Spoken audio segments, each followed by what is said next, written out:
How are you, child of God? Welcome to the Remnant Seed Bible Study channel. Today's subject is Satan, the greatest actor of all times. And I'm going to prove to you in this lecture that Satan is not, the Antichrist is not a man, but it's actually Satan himself. And many within the Christian church believe that this Antichrist is a man, and he's going to come out of some 10-nation consortium or a group of nations, and that he's going to receive his power from Satan, but it's not actually Satan. But I'm going to try to prove this to you today, that this entity is actually Satan himself, and he's wanted to play this role for millennia. And he did it once before in the overthrow, in the great overthrow and the great catapult in the First World Age, beloved, and he's about to do it again. And this is mentioned in Revelation 12:4. And many failed to connect these dots, and they failed to connect the dots between this entity of Antichrist and Satan. They're one and the same, beloved, and I'm going to show you all the scriptures that will document this. So let's get right into this.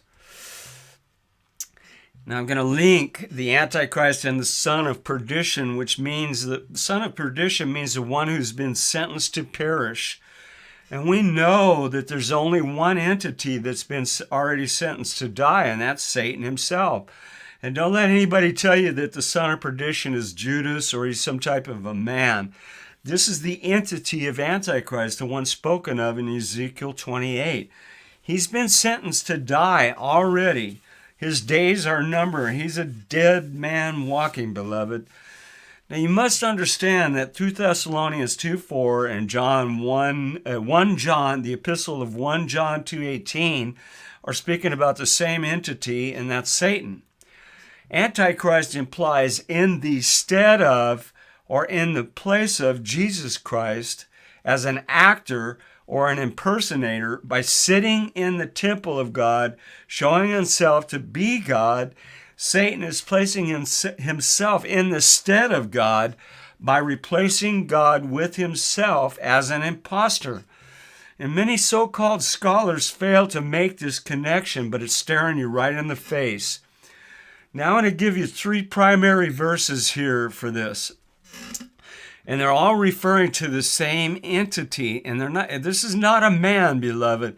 They're referring to Satan, the one who stands in the holy place, claiming to be God. Get that? Claiming to be God, an actor. An actor is somebody who is playing the part of somebody else, and they're not really that person that they're playing. So a mere man could never place himself in the stead of Christ and perform the same miracles. Nobody would believe this guy. I mean, his power is not of his own. His power is in his power to deceive when he claims to be Christ. Many are going to think he's Christ. If he stood in the holy place and said, "I'm Satan, worship me," do you think he would have any power? No. People would tell him to go shuck a cob. So I'm going to show you that these verses are referring to the same entity. Now, let's go to the epistle of John 2:18, the first epistle. "Little children, it is the last time, and as ye have heard that Antichrist shall come." Now, this is the one and only time that the Antichrist is mentioned in this singular sense. Okay? This is referring to the Antichrist or the spurious Messiah, the instead of Christ, however you want to say it. Anti just does not carry forth the true meaning of this word. It's instead of Christ or an impersonator of Christ, an actor, a phantom, somebody who is playing the part of Jesus Christ. And this is where the great falling away comes from, because many are going to fall for this joker. And he's nothing but an actor, beloved. You got to get this. You got to understand this. He's going to deceive the whole world. If the time weren't shortened, he would end up deceiving everybody. So let's move on to 2 Thessalonians 2:4. And I've been over this verse 1,000 times, but I'm going to go over it again.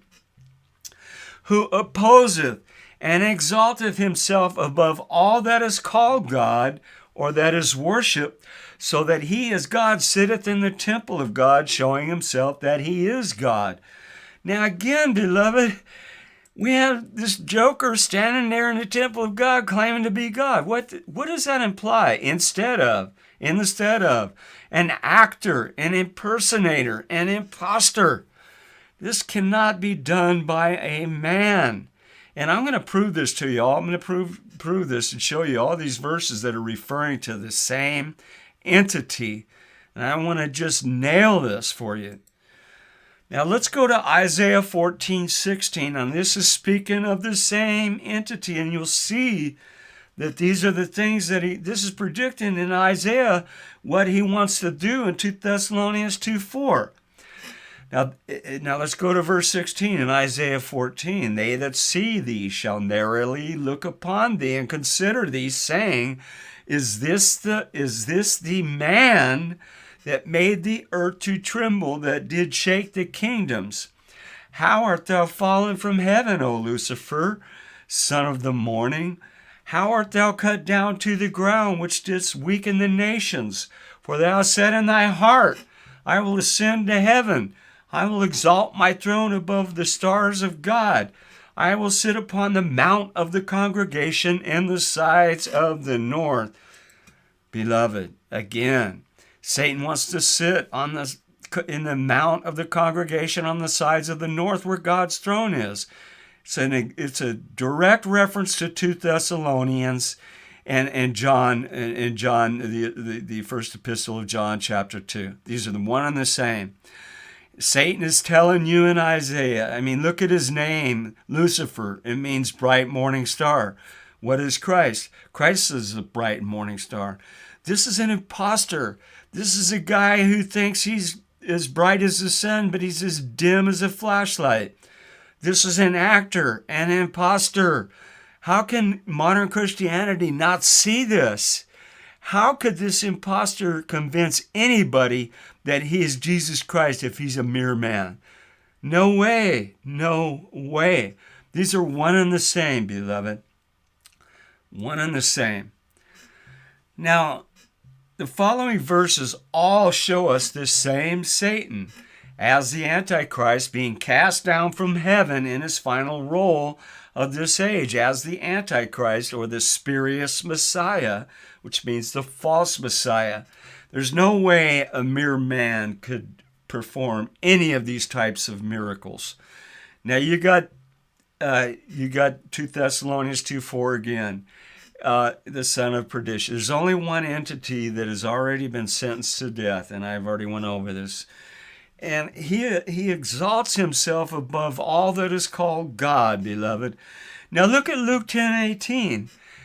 And this is Christ himself saying, and he said unto the disciples, I beheld Satan as lightning fall from heaven. Now, beloved, in order for the Antichrist to perform this and stand in the holy place claiming to be God, he's got to be cast down from heaven, right? This is not a proxy role. This is not the spirit of Satan. This is Satan de facto, de jure, however you want to put it. This is the entity of Satan in Ezekiel 28. This is the man right here. And he's called a man, right? Just like the angel Gabriel. The very name Gabriel means man of God. But Gabriel's not a man. He's called a man. It's the same goes for Satan. You cannot confuse the entity with the role he's playing. Look at me. My name is Mark. I'm a father. I'm a drummer. I'm a musician. I'm a singer. But the entity of Mark is not a singer or a drummer or whatever I do. But who I am is a human being, a child of God, a creature that God has created. That is the entity of Mark, not the role of Mark. And you cannot confuse the two. And it seems so elementary, beloved. But this is what these false teachers do. They are so blind and so deceived about this subject. Because Satan really does not want you to find out about this, because he won't be able to deceive you if you do find out about this. Now let's go to Revelation 13:13. And he doeth great wonders, so that he maketh fire come down from heaven on earth in the sight of men. Again, the Antichrist is the same, one and the same with this being. He is going to convince even the elect if they were not, if the time wasn't shortened. And this is how he does it, with great miracles. Snaps his fingers and light could come down from heaven. Can you imagine the power of this individual? Beloved, there's no way a man could do this. Let's go to Revelation 13:14. And he deceiveth them that dwell on the earth by the means of those miracles which he had power to do in the sight of the beast, which he is the beast and the Antichrist and Satan, one and the same. Satan gives power to the beast, which Satan gives power to his own self. He's speaking about himself. These are all one and the same being. Saying to them that dwell on the earth that they should make an image to the beast, which had a wound by the sword and did live. Now again, you have to rightly divide this, beloved. If you're unable to figure this out, then you're going to be deceived. He gives power to the beast and the system, which is called a beast too. Both the entity and the system that he's the head of are called a beast. It means he gives power to the beast. The deadly wound is to the beast system and also to the beast himself. So both are one and the same. The reason the beast system has power is because Satan gives power to it. He's the one who is in charge of it. It's in place because of his power and at his direction. So let's go to verse Revelation 18. Revelation 8:10. And the third angel sounded, and there fell a great star from heaven, burning as it were a lamp, and it fell upon the third part of the rivers and upon the fountains of waters, and the name of the star is called Wormwood. And the third part of the waters became wormwood, and many men died of the waters because they were made bitter. Now, beloved, this is my own interpretation of this. Wormwood is actually the same thing as the Antichrist. He's cast down from heaven, and he infects the waters, which are the people, and a third part of them are deceived by him, and he's after your soul. He wants to kill your soul. He wants your soul to be damned in hell. He wants company in hell. And this is a metaphor here saying that basically 1/3 of God's children will be deceived. And he did this the same thing as in Revelation 12:4. He deceived a third of God's children. And I believe this is a repeat of the same event. This is not literal, beloved. And this is my own interpretation. So let's move to...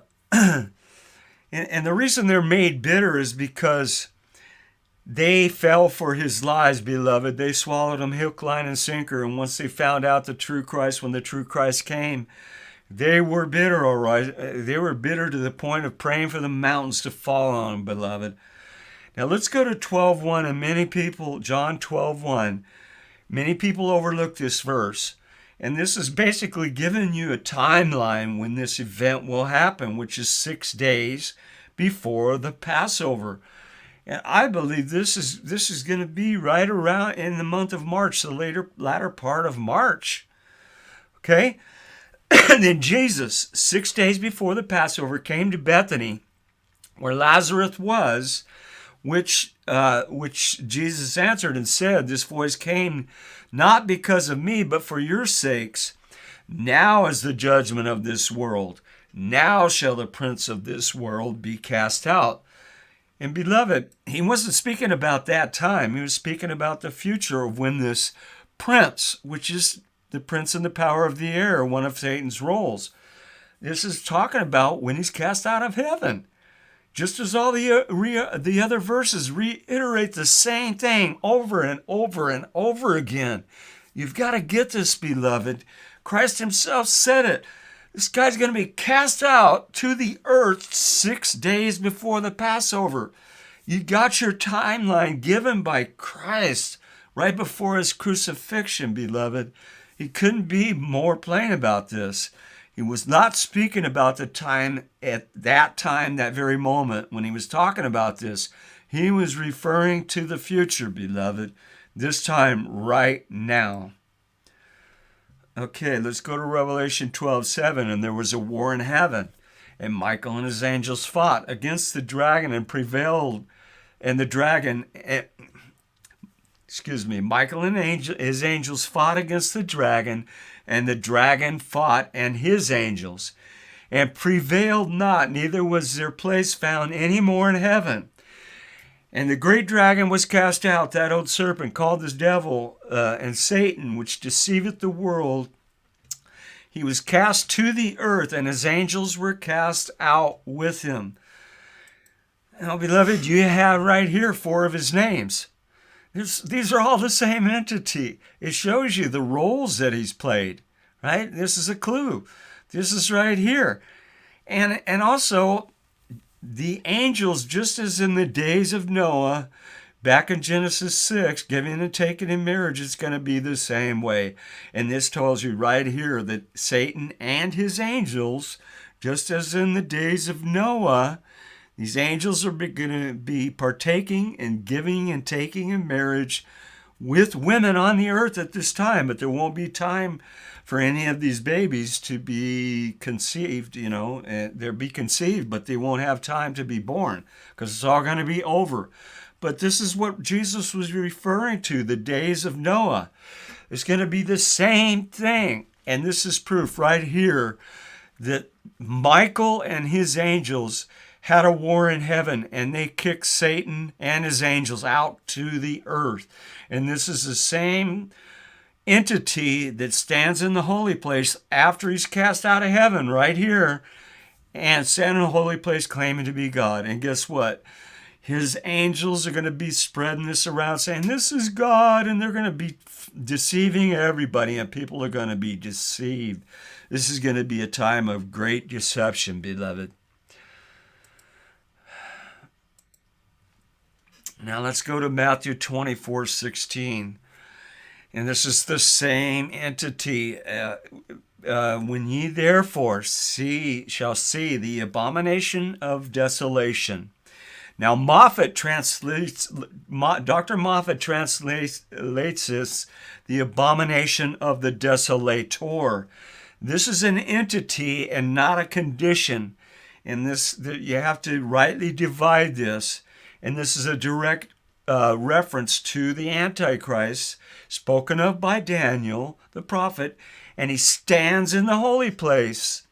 Whosoever readeth, let him understand. And this is a direct reference again to 2 Thessalonians 2:4. The abomination of the desolator, the abomination of the desolator is Satan. If this is just a condition, how can a condition stand in the holy place and claim to be God? You can't have both. Okay, this is speaking about the Antichrist, the one who stands in the holy place claiming to be God as the greatest actor of all times. Now let's go to Daniel 9:27. And he shall confirm the covenant with many for 1 week, and this is the last week of the 70 weeks. And in the midst of the week it shall cause the sacrifice and the oblation to cease. By claiming to be God, standing in the holy place, many people will stop taking the communion to the real Christ, and they'll be taking communion to the Antichrist. And this is how the oblation ceases.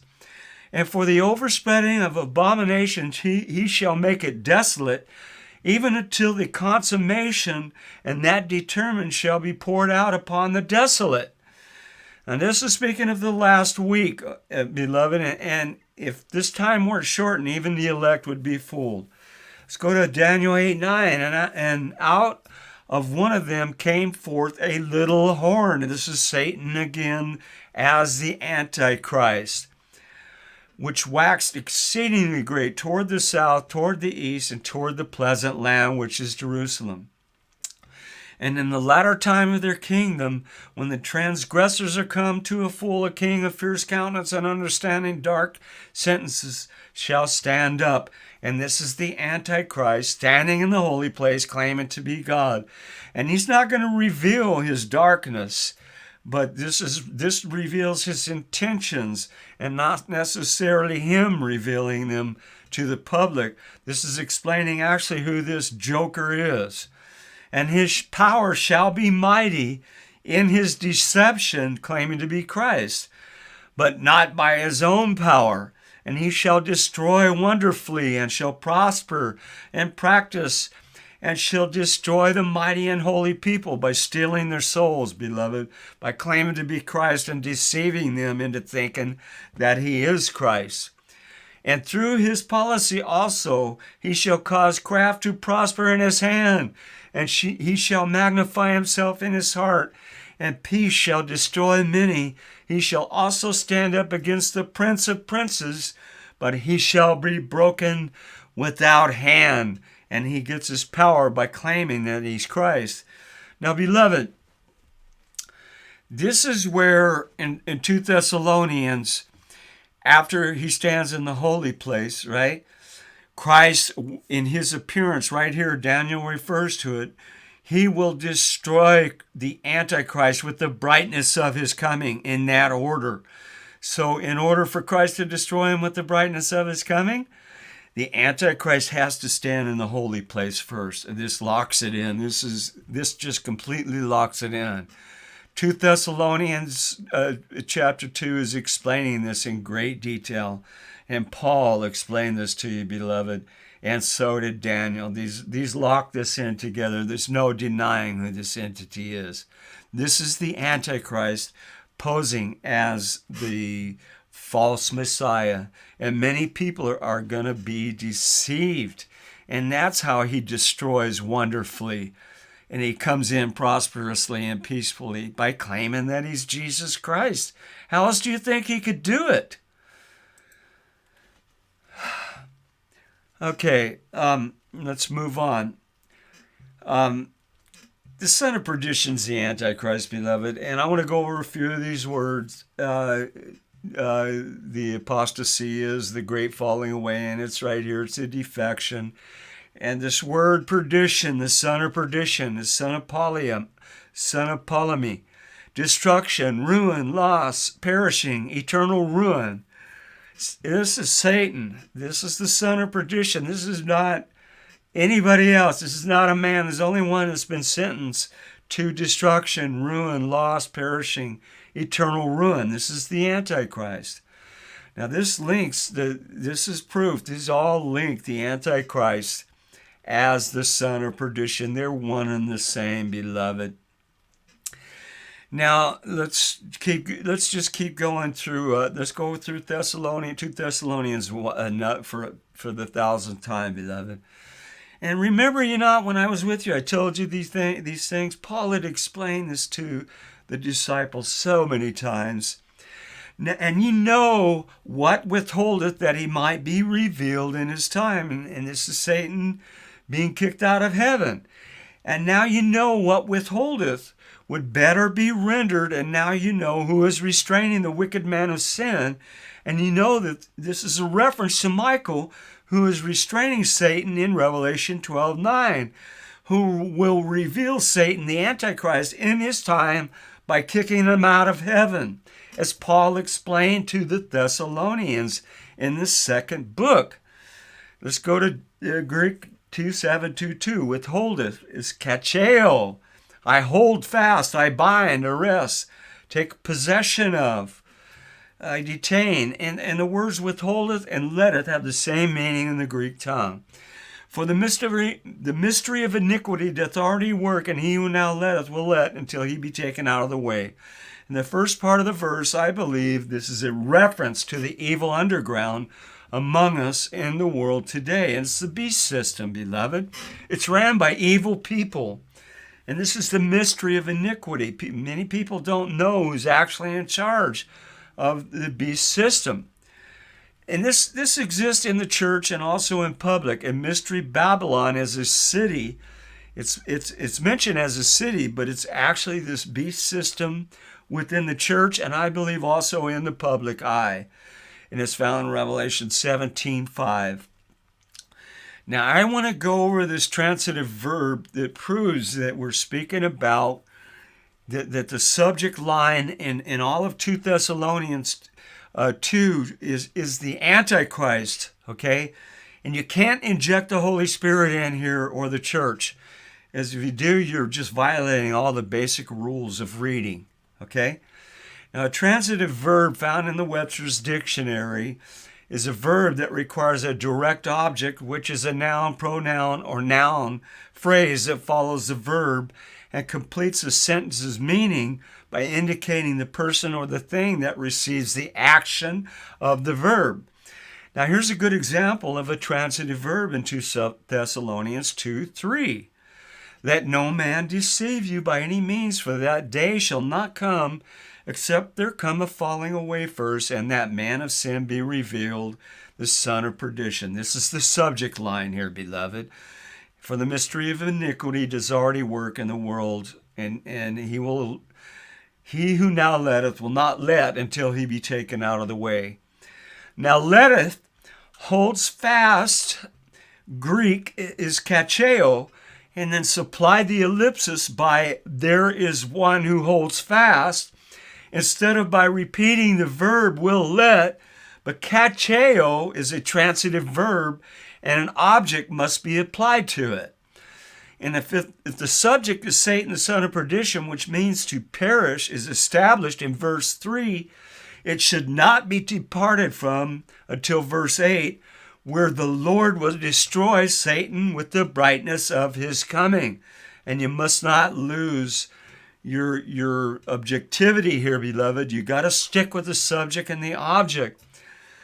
And the object must be the location of Satan in the heavens to be cast out, as found in Revelation 12:7 to verse 9, implies Satan will be cast out of heaven to the earth.